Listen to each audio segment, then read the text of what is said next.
Hello aspirant, welcome to all of you on crack now पे मैं जय सिंह आप सभी का स्वागत करता हूं। आज हम अपने सब्जेक्ट से इतर एक टॉपिक लेकर आए हैं आपके सामने, जो कि आईसीएमआर की रिपोर्ट है। Indian council of medical research की रिपोर्ट है और वह हमारी जो डाइट है उसको लेकर वह रिपोर्ट जारी की गई है और उसमें कुछ खास मुद्दों पर ध्यान आकर्षित किया गया है। इसमें हम देखेंगे कि जो आईसीएमआर है वह किन मुद्दों को इंगित करती है और वह मुद्दे किस प्रकार से हमारे जो अनहेल्दी डाइट है वह होने वाली बीमारियों को हमारे शरीर में अलग प्रकार से बीमारियों को होने देते हैं और कैसे हम इसके गाइडलाइन को फॉलो करते हुए एक हेल्दी डाइट का जो चार्ट है जो आईसीएमआर द्वारा बनाया गया है उसको फॉलो कर सकते हैं। तो देखते हैं हेल्थ अपडेट में आपका आईसीएमआर की नई स्टडी और गाइडलाइंस में क्या बताया गया है। तो इसकी जो गाइडलाइन है उसमें जो पहली बात बताई गई है, रिपोर्ट कहती है कि भारतीय आयुर्विज्ञान अनुसंधान परिषद ने कहा कि भारत में 56% बीमारियां अनहेल्दी डाइट के कारण हो रही हैं। जिस प्रकार से हमारी दिनचर्या हो गई है, जिस प्रकार से हमारे खाने का एक रेगुलर टाइम नहीं है, जिस प्रकार से हम जो पाते हैं उसी तरीके से खा लेते हैं और खास करके जो तैलीय पदार्थ होते हैं जिसमें वसा की मात्रा, नमक की मात्रा और जो विभिन्न प्रकार के जो क्रिस्पी चीजें होती हैं उसे खा लेने के बाद उसका डाइजेशन होने में जो समस्या होती है उस पर इंगित किया गया है इस रिपोर्ट को। और साथ ही यह किस प्रकार से हमारे लिए नुकसानदायक है उसमें यह बात बताई गई है। तो इसमें बताया गया है कि भारत में 56% बीमारियां अनहेल्दी डाइट के कारण होती हैं, जिसमें आप जो जंक फूड होते हैं, जो पैकेज फूड होते हैं, उसके सेवन के कारण यह जो 56% बीमारियां हो रही हैं वह इन्हीं सब का रीजन है।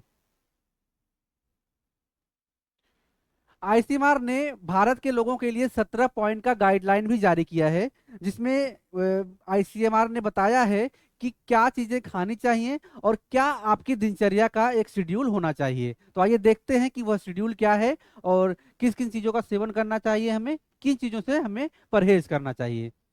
तो आईसीएमआर कहता है कि मस्कुलर बॉडी बनाने के लिए प्रोटीन सप्लीमेंट लेने से इसने मना किया हुआ है। तो प्रोटीन सप्लीमेंट घातक हो सकता है। अधिकतर लोग जो जिम जाते हैं वह अपनी बॉडी बनाने के लिए प्रोटीन शेक का इस्तेमाल करते हैं, प्रोटीन सप्लीमेंट का इस्तेमाल करते हैं, जिसका सीधा असर किडनी पर पड़ता है। तो नई रिपोर्ट यह बताती है कि सप्लीमेंट लेने से, प्रोटीन सप्लीमेंट लेने से जो किडनी है वह क्षतिग्रस्त होती है, उस पर सीधा प्रभाव पड़ता है। इसी में आगे कहा है आईसीएमआर ने कि नमक का प्रयोग प्रतिदिन 5 ग्राम से कम करना चाहिए। तो जो लोग थोड़ा नमकीन खाने के शौकीन होते हैं वह नमक का अधिक इस्तेमाल करते हैं, उनके लिए तो यह उनके खास करके उनके लिए है कि एक सर्टेन अमाउंट में आपको नमक का इंटेक करना चाहिए, नमक को ग्रहण करना चाहिए, जो कि 5 ग्राम से कम होना चाहिए। आपके दिन भर के रेगुलर जो आपकी डाइट है उसमें 5 ग्राम से कम नमक का सेवन होना चाहिए दिन भर में। तेल और वसा का कम मात्रा में उपयोग करना चाहिए, क्योंकि तेल और वसा जो होते हैं बॉडी में जाके फैट इकट्ठा करते हैं और विभिन्न प्रकार की जो बीमारी है उसका कारण बनते हैं। तो तेल और वसा का कम मात्रा में उपयोग करना चाहिए। जंक फूड को कम खाने का आग्रह किया है आईसीएमआर ने। तो जंक फूड जो अपने जीभ पर कंट्रोल नहीं कर पाते, जो थोड़ा क्रिस्पी और टेस्टी खाने के शौकीन होते हैं, उनका अधिकतर खाने का समय जंक फूड में बीतता है। तो जंक फूड से परहेज करना चाहिए, जंक फूड को कम खाने का आग्रह आईसीएमआर द्वारा किया गया है। और इसी तरह प्रतिदिन 20 से 25 ग्राम चीनी का ही सेवन करने की सलाह दी है आईसीएमआर ने। तो जो ज़्यादा मीठा खाने के शौकीन हैं और चाय का सेवन या फिर चाय पीते हैं अधिक चीनी के साथ, उनके लिए यह थोड़ा सा बात जो है वह पचने वाली नहीं है। तो प्रतिदिन 20 से 25 ग्राम चीनी का ही सेवन करने की सलाह आईसीएमआर द्वारा दी गई है। तो जीवन में मिठास नहीं होगी तो चल जाएगा, लेकिन जीवन उदास हो जाएगा मिठास के कारण, तो वह नहीं चल पाएगा। तो इसमें आगे कहा गया है कि आपकी जो डाइट है वह बैलेंस होनी चाहिए, जिसमें प्रोसेस्ड फूड सेहत के लिए बिल्कुल भी अच्छा नहीं है। खास करके जो डिब्बा बंद यानी पैकेट वाले जो फूड होते हैं वह सेहत के लिए बिल्कुल भी अच्छे नहीं है, यह बात बताई गई है आईसीएमआर द्वारा। और एक जो सजेशन कॉमन तौर पे और बताई जाती है कि पानी जो है उसका पर्याप्त सेवन करना चाहिए, पानी अधिक से अधिक मात्रा में पीना चाहिए।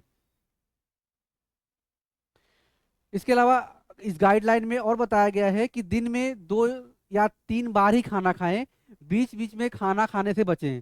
कुछ लोग होते हैं दिन भर में 5 6 7 बार खाना खा लेते हैं, उन्हें खाते खाते भूख लग जाती है। तो कम से कम 2 या 3 ही बार खाना खाएं और बीच बीच में कुछ भी खाने से बचें। यह सलाह जो है वो आईसीएमआर ने दिया है। इसके अलावा 7 से 8 घंटे की नींद सेहत के लिए जरूरी है। तो जो कम सोते हैं उनके लिए यह नुकसानदायक हो सकता है। बहुत लोग 2 घंटे 3 घंटे सोते हैं, बहुत लोग होते हैं मोदी जी की तरह 18 घंटे काम करते हैं। तो 7 से 8 घंटे की नींद जो है सेहत के लिए अच्छी है। तो 7 से 8 घंटे की नींद जरूरी है, इसके लिए इसका ध्यान रखना चाहिए। इसके अलावा 30 से 45 मिनट की ब्रिस्क वॉक मॉडरेट इंटेंसिटी का काम गुड हेल्थ के लिए जरूरी है। और हेल्थी डाइट और एक्सरसाइज जो है, इससे कोरोनरी जो हृदय रोग होते हैं या फिर हाइपरटेंशन और जो डायबिटीज हैं उसका उसके इस तरह के रोग का खतरा कम रहता है। तो हेल्दी डाइट लें, एक्सरसाइज करें और साथ ही ब्रिस्क वॉक, सुबह उठें तो कम से कम 30 से 35 मिनट की आपकी एक रेगुलर जो वॉक है वह होनी चाहिए। इसका उपयोग करके, इस प्रक्रिया को फॉलो करके हम अपना जो लाइफ है, अपनी जो अनहेल्दी डाइट है, अनहेल्दी लाइफ है, उसको हेल्दी बना सकते हैं। तो यह गाइडलाइन जारी किया गया है आईसीएमआर द्वारा, जिस पे हमने चर्चा की। तो यह आपके जो स्टूडेंट हैं हमारे, और खास करके बीपीएससी और अदर जो सिविल सर्विसेज एग्जाम के स्टूडेंट हैं, उनके साथ साथ ही यह पूरे युवा के लिए लागू होती है। तो यह था हमारा आज का क्लास। मिलते हैं आपसे नेक्स्ट क्लास में, तब तक के लिए थैंक यू सो मच।